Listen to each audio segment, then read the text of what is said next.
Hello to all of you. आज हम हमारा नया टॉपिक डिस्कस कर रहे हैं जो है हमारा इलेक्ट्रोकेमिकल सीरीज़ का। लास्ट लेक्चर में हमने हमारे डिफरेंट टाइप के इलेक्ट्रोड्स के स्टैंडर्ड इलेक्ट्रोड पोटेंशियल्स को कैलकुलेट करना सीखा था यूजिंग द रेफरेंस इलेक्ट्रोड। तो जैसे कि हमें पता है कि हमारे पास लार्ज नंबर ऑफ एलिमेंट्स जो है एग्जिस्ट करते हैं जिनका स्टैंडर्ड इलेक्ट्रोड पोटेंशियल हम निकाल सकते हैं, उनका सेल बना के स्टैंडर्ड हाइड्रोजन इलेक्ट्रोड के साथ और स्टैंडर्ड कंडीशंस में जो भी हमें हमारे इलेक्ट्रोड का पोटेंशियल मिलेगा वो उसका स्टैंडर्ड इलेक्ट्रोड पोटेंशियल होगा। तो ऐसे हमारे पास केमिस्ट्री के अंदर large number of elements exist करते हैं और हमने उन सभी एलिमेंट्स का सेल बना के स्टैंडर्ड हाइड्रोजन इलेक्ट्रोड के साथ उन सभी एलिमेंट्स के स्टैंडर्ड इलेक्ट्रोड पोटेंशियल्स को हमने निकाल लिया। अब कुछ एलिमेंट्स हमारे ऐसे थे जो स्टैंडर्ड हाइड्रोजन इलेक्ट्रोड के सामने ऑक्सीडेशन शो करते थे, मतलब उनका ऑक्सीडेशन पोटेंशियल हमने कैलकुलेट किया। और कुछ एलिमेंट हमारे पास ऐसे थे जो स्टैंडर्ड हाइड्रोजन इलेक्ट्रोड के सामने रिडक्शन शो करते थे, तो उनके लिए रिडक्शन पोटेंशियल हमने कैलकुलेट कर लिया। तो लार्ज नंबर ऑफ एलिमेंट्स के लिए हमने ऑक्सीडेशन पोटेंशियल भी कैलकुलेट किया कई इलेक्ट्रोड्स के लिए और कई इलेक्ट्रोड्स के लिए हमने रिडक्शन पोटेंशियल भी कैलकुलेट कर लिया। अब हमें उन एलिमेंट्स को अरेंज करना है एक पर्टिकुलर सीरीज़ के अंदर। वो अरेंजमेंट हमारे लिए इसलिए भी ज़रूरी है क्योंकि हम सभी एलिमेंट्स के इलेक्ट्रोड पोटेंशियल्स को सिस्टमेटिक वे से पढ़ना चाहते थे। तो सबसे पहले हमने हमारे इलेक्ट्रोड्स के रिगार्डिंग पहली जो कन्फ्यूज़न थी उसको दूर किया। हमारे जो कई एलिमेंट्स हैं वो स्टैंडर्ड हाइड्रोजन के रिस्पेक्ट में ऑक्सीडेशन शो करते थे और हमारे कई एलिमेंट्स जो थे वो स्टैंडर्ड हाइड्रोजन इलेक्ट्रोड के सामने रिडक्शन शो करते थे। तो ऑक्सीडेशन भी शो कर रहे हैं कई एलिमेंट्स और कई एलिमेंट्स जो हैं वो रिडक्शन शो कर रहे हैं। जो एलिमेंट्स हमारे ऑक्सीडेशन शो करते थे उनके लिए हम बोलते थे वो उनका ऑक्सीडेशन पोटेंशियल होगा, और जो एलिमेंट्स हमारे रिडक्शन शो करते थे उनके लिए हम बोलते थे कि वो उनका रिडक्शन पोटेंशियल होगा। तो किसी एलिमेंट के लिए ऑक्सीडेशन पोटेंशियल बोलना पड़ता था, किसी एलिमेंट के लिए रिडक्शन एलिमेंट बोलना पड़ता था। तो हमने हमारी सबसे पहली कन्फ्यूज़न यही दूर की।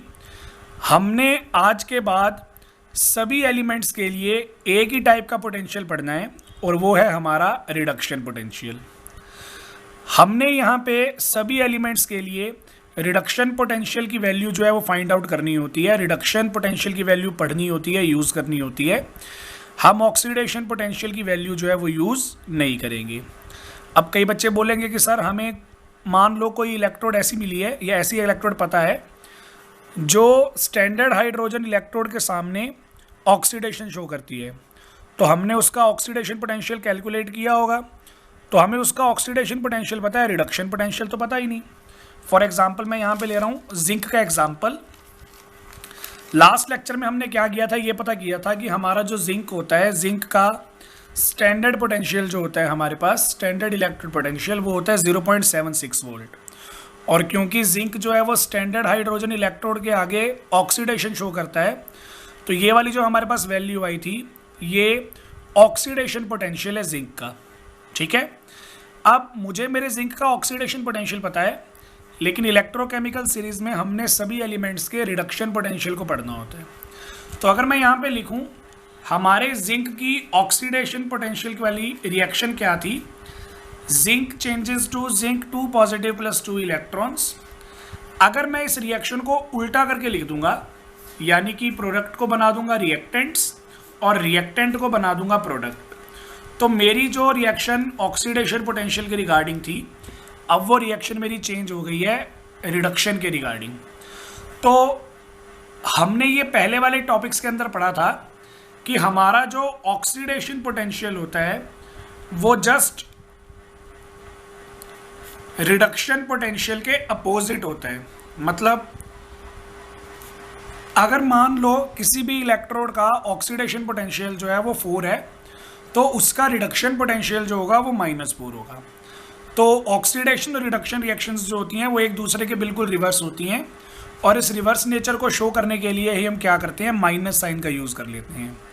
अगर मैं IUPAC की लेटेस्ट साइन कन्वेंशंस आपको बताऊं, तो ऐसे एलिमेंट्स जो स्टैंडर्ड हाइड्रोजन इलेक्ट्रोड के रिस्पेक्ट में रिडक्शन शो करते हैं, उन सभी के रिडक्शन पोटेंशियल की वैल्यू जो है वो हम पॉजिटिव देती है। कि मैंने आपको बहुत ही इंपॉर्टेंट पॉइंट बता दिया है जो आपको याद रखना है। क्या इंपॉर्टेंट पॉइंट है हमारा? अगर कोई हमारी इलेक्ट्रोड स्टैंडर्ड हाइड्रोजन इलेक्ट्रोड के सामने रिडक्शन शो करती है तो हमने उसके रिडक्शन पोटेंशियल की वैल्यू जो है वो पॉजिटिव लिखनी है। लेकिन अगर हमारी कोई इलेक्ट्रोड जो है स्टैंडर्ड हाइड्रोजन इलेक्ट्रोड के सामने ऑक्सीडेशन शो करती है तो उसके रिडक्शन पोटेंशियल की वैल्यू हमें लिखनी है नेगेटिव में। तो जनरली मैंने सारा जो हमारा कंसेप्ट है वो रैप अप कर दिया। जो भी हमारे एलिमेंट्स ऑक्सीडेशन शो करते हैं with respect to reference electrode, उनके रिडक्शन पोटेंशियल की वैल्यू आएगी नेगेटिव। अब कुछ एलिमेंट हमारे जो हैं वो रिडक्शन शो करते हैं with respect to reference electrode, तो उनके रिडक्शन पोटेंशियल की वैल्यू आएगी पॉजिटिव। तो जो रिडक्शन शो करते ही हैं उनका रिडक्शन पोटेंशियल पॉजिटिव, और जो रिडक्शन शो नहीं करते थे, ऑक्सीडेशन शो करते थे, उनके रिडक्शन पोटेंशियल की वैल्यू आएगी negative.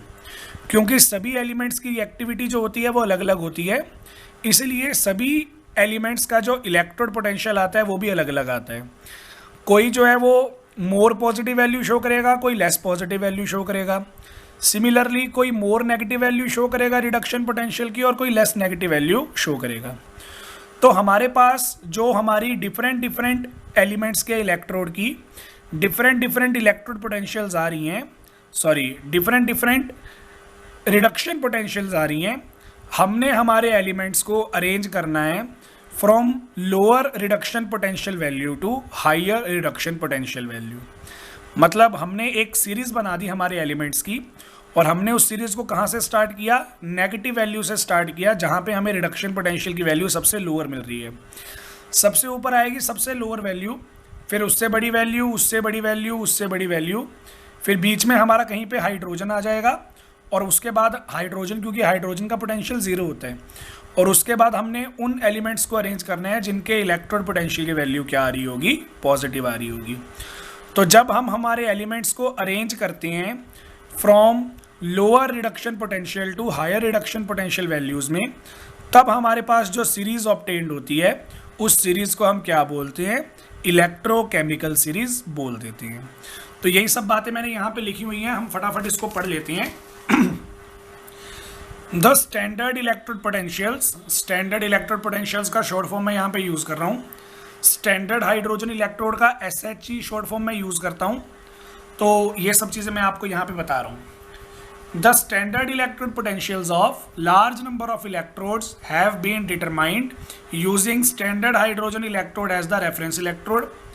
In common practice we express electrode potentials as the reduction potentials. हम सभी इलेक्ट्रोड पोटेंशियल्स को रिडक्शन की तरह शो करेंगे, चाहे वो एलिमेंट रिडक्शन शो करता हो, चाहे वो ऑक्सीडेशन शो करता हो। अगर रिडक्शन शो करता है फिर तो रिडक्शन पोटेंशियल आएगा ही आएगा, लेकिन जो एलिमेंट हमारे ऑक्सीडेशन शो करते थे उनके लिए भी हमने क्या स्टडी करना है आज के बाद? रिडक्शन पोटेंशियल ही स्टडी करना है। Since reduction half reaction is just reverse of the oxidation half reaction, the reduction potential of any electrode is obtained from the oxidation potential by changing its sign। जैसा कि मैंने बताया कि oxidation half reaction जो होती है वो reduction half reaction के बिल्कुल रिवर्स होती है। तो अगर मुझे किसी एलिमेंट का रिडक्शन पोटेंशियल पता करना है जो कि ऑक्सीडेशन शो करता था, तो मैं उसके ऑक्सीडेशन पोटेंशियल वाले वैल्यू का साइन जो है वो चेंज कर दूंगा। Here we represent reduction potential of any electrode positive if reduction takes place with respect to standard hydrogen electrode, or negative if oxidation takes place with respect to standard hydrogen electrode. The various electrodes have been arranged in the order of their increasing standard reduction potentials। मतलब जिनका लो reduction potential है वो पहले, जैसा मैंने बताया, फिर बीच में हमारा करते करते हाइड्रोजन आ जाएगा जिसका जीरो पोटेंशियल होता है, उसके बाद कौन आ जाएंगे? वो एलिमेंट्स जिनका पॉजिटिव रिडक्शन पोटेंशियल होता है। तो this arrangement is called electrochemical series. तो उस अरेंजमेंट को फिर हम क्या बोल देते हैं? इलेक्ट्रोकेमिकल सीरीज बोल देते हैं। तो इलेक्ट्रोकेमिकल सीरीज़ का जो टॉपिक है वो बहुत इंपॉर्टेंट है। हालांकि ये वाली जो डेफिनेशन मैंने आपको बताई है ये पेपर के अंदर इतनी नहीं आएगी, लेकिन इसकी जो एप्लीकेशंस हैं उनका बहुत ही वाइड स्कोप है पेपर के लिए। तो एप्लीकेशंस को आपने ध्यान से सुनना है। उसके रिगार्डिंग न्यूमेरिकल्स हमारे पास कुछ बनते हैं जो हम नेक्स्ट लेक्चर्स के अंदर डिस्कस करेंगे। तो आपने यहाँ पे एप्लीकेशंस के ऊपर खासा ध्यान देना है, और एप्लीकेशंस के रिगार्डिंग जितने भी हमारे पास न्यूमेरिकल्स की प्रैक्टिस होगी वो न्यूमेरिकल्स की प्रैक्टिस भी प्लीज़ आपने करके देखनी है। तो ये सब बातें जो हैं वो आपको याद रखनी है। तो इलेक्ट्रोकेमिकल सीरीज़ की डेफिनेशन मैंने आपको बता दी है। अब हम पढ़ रहे हैं हमारा next topic, applications of electrochemical series. तो इलेक्ट्रोकेमिकल सीरीज़ की क्या क्या एप्लीकेशंस हो सकती हैं वो एप्लीकेशंस मैं आपको बता रहा हूँ। फर्स्ट एप्लीकेशन हमारे पास आ जाती है to compare the relative oxidizing and reducing power. हमने हमारे एलिमेंट्स को जब अरेंज कर दिया from lower reduction potential to higher reduction potential, तो जो भी हमारे इलेक्ट्रोड्स हैं जो ऑक्सीडेशन या रिडक्शन शो करती हैं उन सभी इलेक्ट्रोड्स की डिफरेंट वैल्यू हमें मिल रही होगी। अब किसी इलेक्ट्रोड के लिए हमारे पास रिडक्शन पोटेंशियल की वैल्यू जो है वो ज़्यादा आती है, किसी और एलिमेंट के लिए हमारे पास रिडक्शन पोटेंशियल की वैल्यू जो है वो कम आती है। तो रिडक्शन पोटेंशियल की वैल्यू को यूज़ करके हमें ये बताना है कि हमारे गिवन एलिमेंट्स में से कौन सा एलिमेंट जो है वो स्ट्रॉन्ग ऑक्सीडाइजिंग एजेंट है और कौन सा एलिमेंट जो है वो हमारा स्ट्रॉन्ग रिड्यूसिंग एजेंट है। देखो, स्ट्रॉन्ग ऑक्सीडाइजिंग एजेंट या स्ट्रॉन्ग रिड्यूसिंग एजेंट बताने से पहले मैं आपको ये बताऊं कि हमारे ऑक्सीडाइजिंग एजेंट और रिड्यूसिंग एजेंट क्या होते हैं वो मैं आपको पहले बता देता हूँ। उसके बाद हम स्ट्रॉन्ग वाले कंसेप्ट पे आएंगे, ठीक है। इसमें सिर्फ 2-3 बातें हैं याद रखने वाली, तो अगर वो बातें आप समझ जाओगे तो फिर आपको याद करने में दिक्कत नहीं आएगी। तो सबसे पहले हमें ये देखना है कि ऑक्सीडाइजिंग एजेंट कौन से होते हैं। ऑक्सीडाइजिंग एजेंट, तो देखो जब भी आप इन वर्ड्स के पीछे एजेंट वर्ड लिखा हुआ देख लोगे तो ये मेरे याद करने का तरीका है। तो जब भी हम किसी भी वर्ड के पीछे एजेंट लिखा हुआ देख लेते हैं तो हमने हमारी बात जो है वो दूसरे एलिमेंट पे फेंकनी है। फॉर एग्जांपल मैं आपको बोलूं कि मैं LIC का एजेंट हूं, तो LIC वाले एजेंट्स का क्या काम होता है, पॉलिसीज करना। तो वो पॉलिसी करते हैं तो वो खुद की पॉलिसी तो नहीं करते ना, वो दूसरे लोगों की पॉलिसी करते हैं। पॉलिसी वाली बात वो दूसरों पे फेंकते हैं। तो जैसे LIC एजेंट दूसरों की पॉलिसीज करते हैं, वैसे ही ऑक्सीडाइजिंग एजेंट जो होते हैं वो दूसरों की ऑक्सीडेशन करते हैं।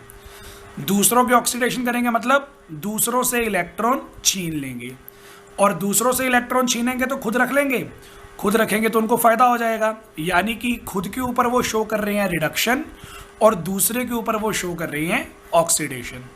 तो यही मैंने आपको बताया, जब भी आप ऑक्सीडाइजिंग एजेंट बोलोगे, एजेंट वर्ड सुनते ही आपने अपना प्रोसेस जो है वो दूसरे बंदे पे फेंकना है।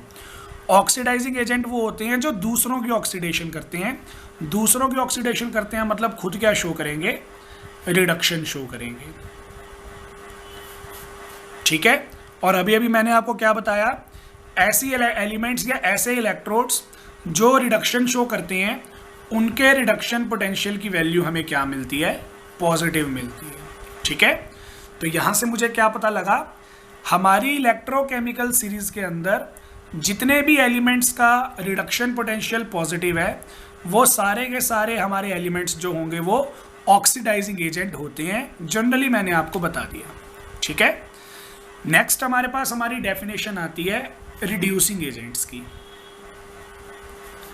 अब फिर से देखो, नाम के पीछे जो है वो एजेंट वर्ड आ गया। एजेंट वर्ड आते ही आप बात जो है वो दूसरों पे डाल देंगे।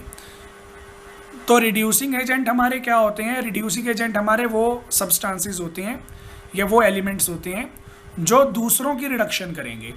अब दूसरों की रिडक्शन कर रहे हैं मतलब दूसरों को इलेक्ट्रॉन दे रहे हैं, तो खुद के इलेक्ट्रॉन तो गायब हो रहे हैं ना, मतलब खुद इलेक्ट्रॉन लूज कर रहे हैं।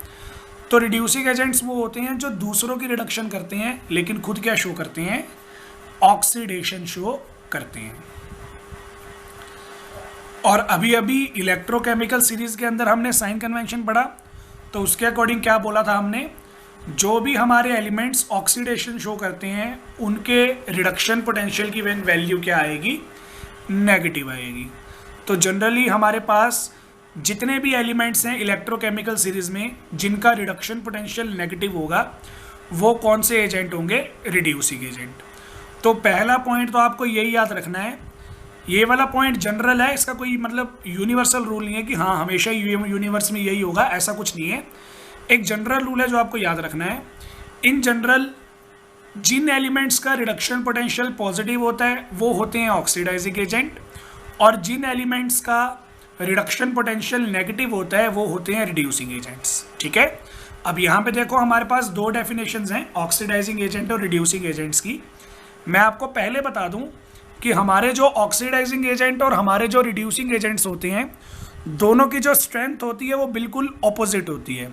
ऑपोजिट होने का मतलब, अगर मैं आपको ये बोलूं कि मेरे पास कोई स्ट्रॉन्ग ऑक्सीडाइजिंग एजेंट है, तो आपको समझ लेना चाहिए कि इसका मतलब वो वीक रिड्यूसिंग एजेंट है।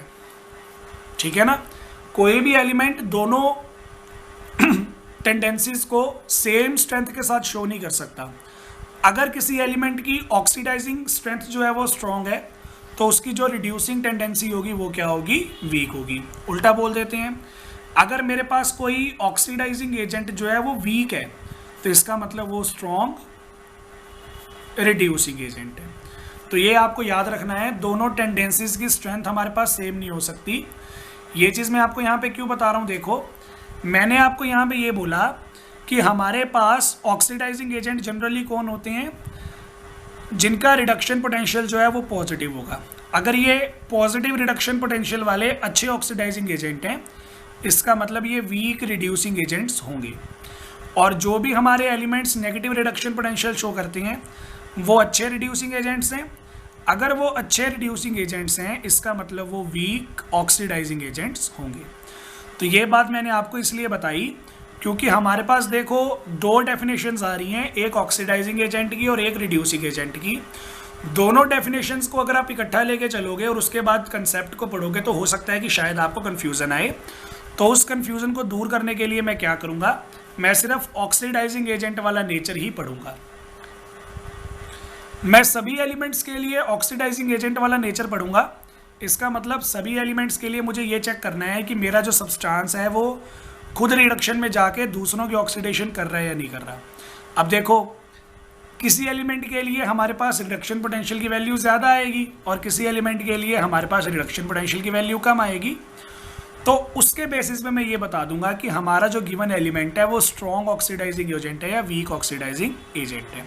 ठीक है, तो यहाँ पे मैं आपको जितनी भी अब पॉइंट्स बता रहा हूँ, जितनी भी अब बातें बता रहा हूँ जो आपको याद रखनी है, वो सारी की सारी बातें जो है वो मैं आपको ऑक्सीडाइजिंग एजेंट के बेसिस पे बताऊंगा।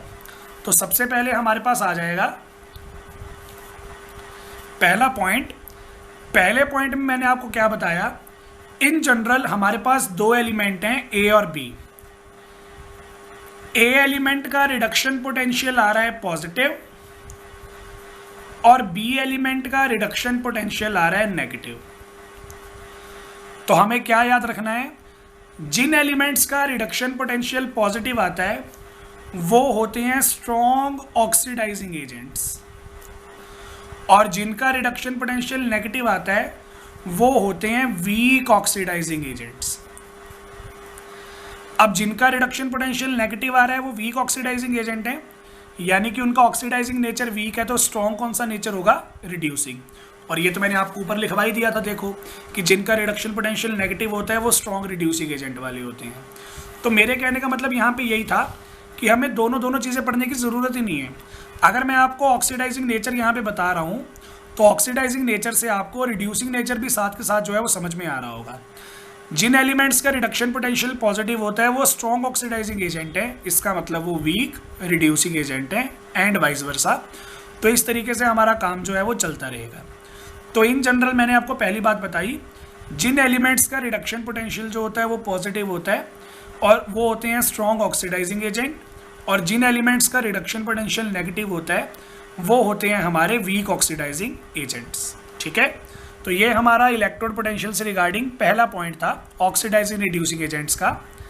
सेकंड पॉइंट हमारे पास आ गया कि सपोज करो मेरे पास दो एलिमेंट्स हैं ए और बी। ठीक है, जो मेरा ए एलिमेंट है उसका रिडक्शन पोटेंशियल पॉजिटिव है, और जो मेरा बी एलिमेंट है उसका भी रिडक्शन पोटेंशियल जो है वो पॉजिटिव है। दोनों के दोनों पॉजिटिव रिडक्शन पोटेंशियल शो करते हैं। तो अब मुझे क्या करना पड़ेगा, इनका मैग्नीट्यूड देखना पड़ेगा। सपोज करो जो हमारा ए एलिमेंट है उसके रिडक्शन पोटेंशियल की वैल्यू जो है वो है 3 वोल्ट प्लस में, और जो हमारा बी एलिमेंट है उसके रिडक्शन पोटेंशियल की वैल्यू है हमारे पास 2 वोल्ट प्लस में। अब दोनों की वैल्यू पॉजिटिव आ रही है तो दोनों के दोनों ऑक्सीडाइजिंग एजेंट हैं, लेकिन इन दोनों में से जिसकी हायर पॉजिटिव वैल्यू होगी यानी कि ए एलिमेंट, वो एलिमेंट हमारा होगा स्ट्रॉन्ग ऑक्सीडाइजिंग एजेंट। तो अगर हमारे पास हमारे दो एलिमेंट्स की पॉजिटिव वैल्यू आ जाती है रिडक्शन पोटेंशियल की, तो जिस एलिमेंट की लार्जर पॉजिटिव वैल्यू होगी वो हमारा होगा स्ट्रॉन्ग रिड्यूसिंग एजेंट, और जिसकी रिडक्शन पोटेंशियल की वैल्यू जो है वो लेस पॉजिटिव होगी वो हमारे पास होगा हमारा वीक ऑक्सीडाइजिंग एजेंट। सॉरी, पहले वाले केस में मुझे ऑक्सीडाइजिंग एजेंट ही बोलना था, तो मैं लाइन रिपीट कर देता हूँ। जिन एलिमेंट्स के लिए हमारे पास रिडक्शन पोटेंशियल की वैल्यू हाईली पॉजिटिव आएगी वो स्ट्रॉन्ग ऑक्सीडाइजिंग एजेंट होंगे, और जिनके लिए लो पॉजिटिव आएगी वो वीक ऑक्सीडाइजिंग एजेंट्स होंगे। थर्ड पॉइंट हमारे पास यहाँ पे क्या आ जाएगा, सपोज करो मेरे पास दो एलिमेंट्स हैं ए और बी, दोनों के रिडक्शन पोटेंशियल की वैल्यू जो है वो नेगेटिव आ रही है। ए के रिडक्शन पोटेंशियल की वैल्यू भी नेगेटिव आ रही है, बी के रिडक्शन पोटेंशियल की वैल्यू भी नेगेटिव आ रही है। ऊपर वाला केस ले लेते हैं, इसकी वैल्यू आ रही है -3 वोल्ट, इसकी वैल्यू आ रही है -2 वोल्ट। जब हमारे पास दो एलिमेंट्स हैं, दोनों एलिमेंट्स की रिडक्शन पोटेंशियल की वैल्यू नेगेटिव आ रही है, तो आपने यहाँ पे फिर क्या चेक करना है, लोअर नेगेटिव वैल्यू। तो इन दोनों में से लोअर नेगेटिव वैल्यू कौन सी है, ये वाली है। इसका मतलब जिन एलिमेंट्स के रिडक्शन पोटेंशियल लोअर नेगेटिव होते हैं वो हमारे होते हैं स्ट्रॉन्ग ऑक्सीडाइजिंग एजेंट। अगर ये स्ट्रॉन्ग ऑक्सीडाइजिंग एजेंट है तो ये क्या हो जाएगा, वीक ऑक्सीडाइजिंग एजेंट। और जो हमारे वीक ऑक्सीडाइजिंग एजेंट्स होते हैं वो जनरली क्या होते हैं, स्ट्रॉन्ग रिड्यूसिंग एजेंट्स। तो ये हमारे पास हमारा कंसेप्ट था। अगर मैं इस कंसेप्ट को हमारी इलेक्ट्रोकेमिकल सीरीज पे अप्लाई करूँगा, इलेक्ट्रोकेमिकल सीरीज पे अप्लाई करने पे मैं ये देखूँगा कि फ्लोरीन जो है हमारा, फ्लोरीन मॉलिक्यूल वो सभी एलिमेंट्स में से सबसे स्ट्रॉन्गेस्ट ऑक्सीडाइजिंग एजेंट है, और जो हमारा लिथियम आयन होता है सभी एलिमेंट्स में से वो सबसे स्ट्रॉन्ग रिड्यूसिंग एजेंट होता है। मैं ऑक्सीडाइजिंग एजेंट की लैंग्वेज में बोल देता हूँ, fluorine is the strongest oxidizing agent, lithium positive is the weakest oxidizing agent. और मैं दोनों को रिड्यूसिंग एजेंट में बोल देता हूँ, lithium ion is the strongest reducing agent, लेकिन fluorine molecule is the weakest reducing agent. तो ये हमारे पास हमारे पहली एप्लीकेशन थी जिसमें हमने हमारे डिफरेंट एलिमेंट्स की ऑक्सीडाइजिंग और रिड्यूसिंग पावर को कंपेयर किया। ठीक है, तो ये हमारी फर्स्ट एप्लीकेशन थी। फिर सेकंड एप्लीकेशन आ जाती है हमारे पास, to compare the relative activities of the metal. जैसा कि मैंने बताया कि इलेक्ट्रोकेमिकल सीरीज के अंदर हमने डिफरेंट एलिमेंट्स को जो है वो अरेंज कर दिया ऊपर से नीचे।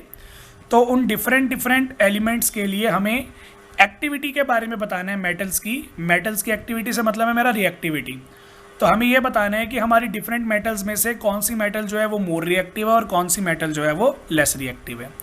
अब देखो मेटल्स की बेसिकली प्रॉपर्टी क्या होती है, जब भी मेटल किसी एलिमेंट से, किसी आयन से, किसी मॉलिक्यूल से रिएक्ट करेगी तो उसका जनरली नेचर ये होता है कि वो इलेक्ट्रॉन लूज कर देती है। अब अगर वो इलेक्ट्रॉन लूज कर देगी तो वो कौन सा प्रोसेस शो कर रही है, ऑक्सीडेशन का प्रोसेस शो कर रही है। फिर जो भी हमारे एलिमेंट्स ऑक्सीडेशन शो करते हैं उनके रिडक्शन पोटेंशियल की वैल्यू क्या आती है, नेगेटिव आती है। तो हमने यहाँ पे यही चेक करना है, जिस भी मेटल की रिडक्शन पोटेंशियल की वैल्यू जो होगी वो मोर नेगेटिव होगी, वो मेटल हमारी उतनी ज़्यादा रिएक्टिव होगी। तो यही चीज़ मैंने यहाँ पे बताई हुई है, greater is the oxidation potential of a metal, more easily it loses electron and hence greater it its reactivity. मैंने यहाँ पे ऑक्सीडेशन पोटेंशियल के अकॉर्डिंग ही बता दिया, लेकिन आपको पता है कि इलेक्ट्रोकेमिकल सीरीज में आपको ऑक्सीडेशन पोटेंशियल तो मिलेगा ही नहीं। हमने सभी एलिमेंट्स को जो है वो रिडक्शन पोटेंशियल के अकॉर्डिंग अरेंज किया हुआ है।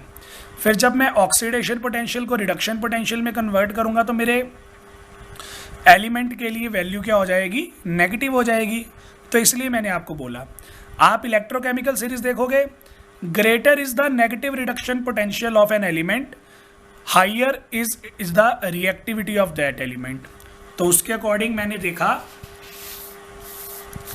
मैग्नीशियम जो है उसकी रिएक्टिविटी सबसे ज़्यादा, क्योंकि इसका इलेक्ट्रोड पोटेंशियल जो होगा वो मोर नेगेटिव आ रहा होगा। उसके बाद जिंक, फिर आयरन, फिर कॉपर, फिर silver.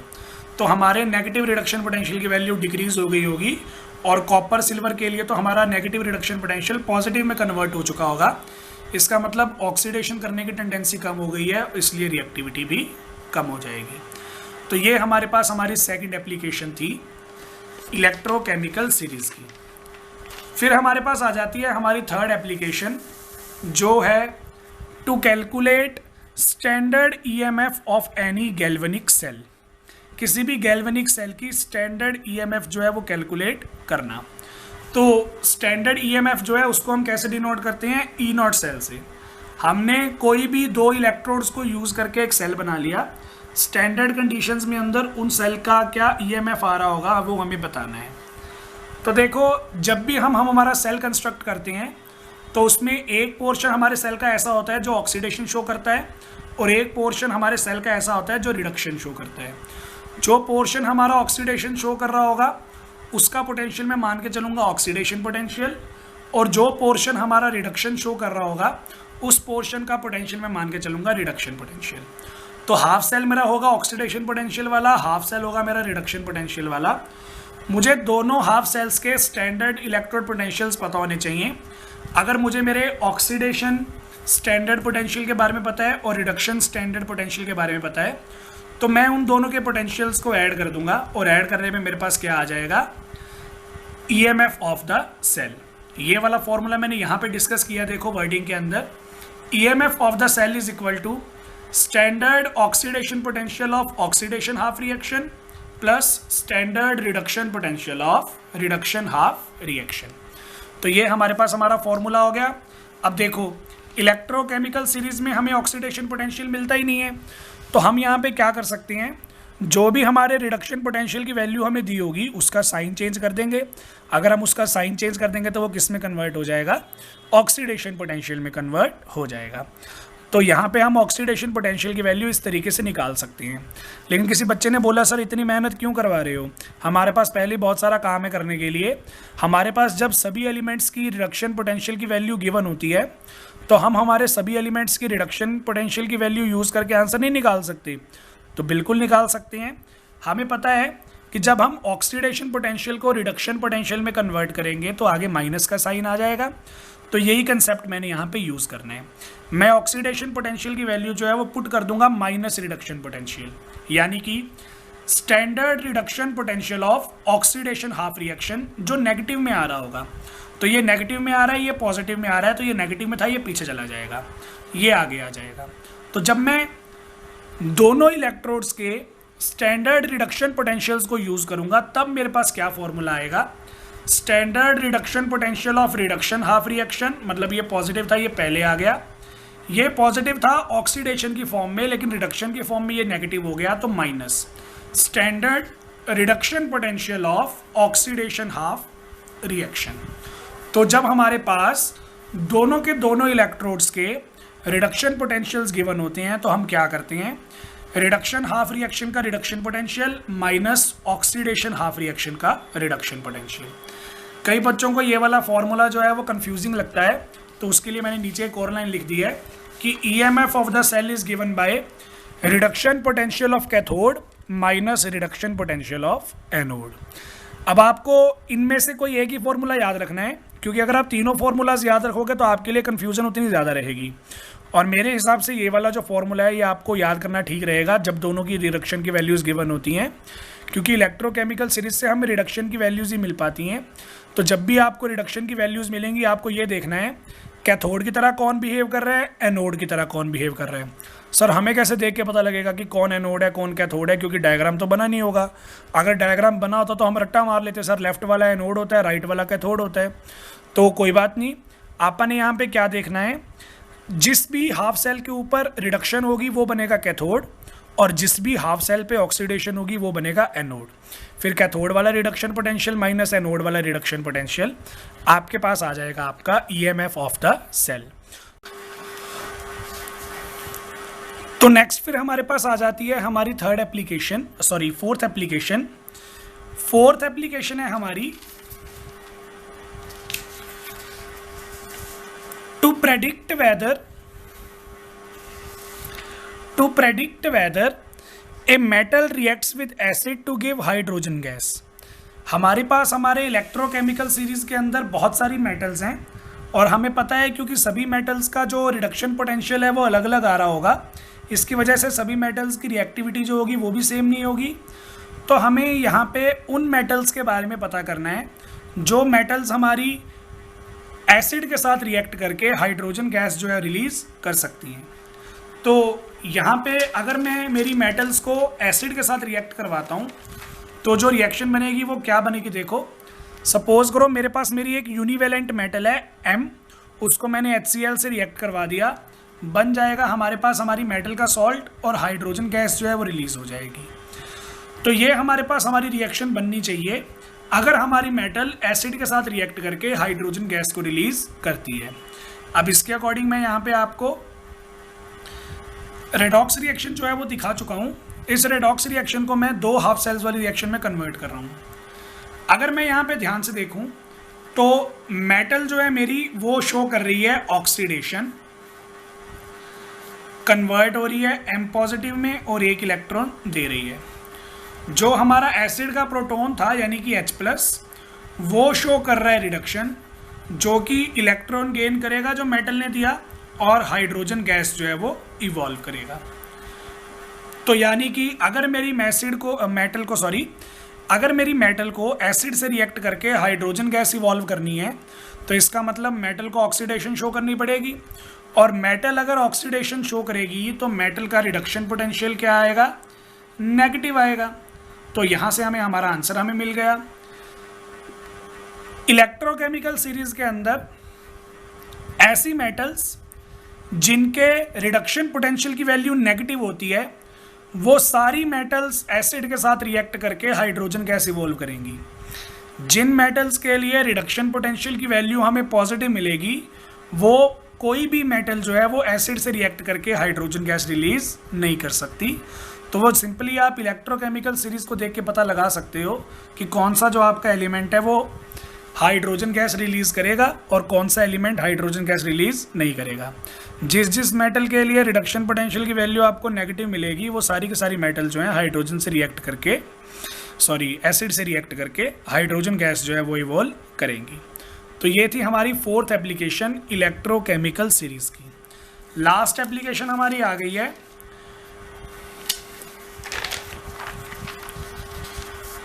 To predict spontaneity of a redox reaction.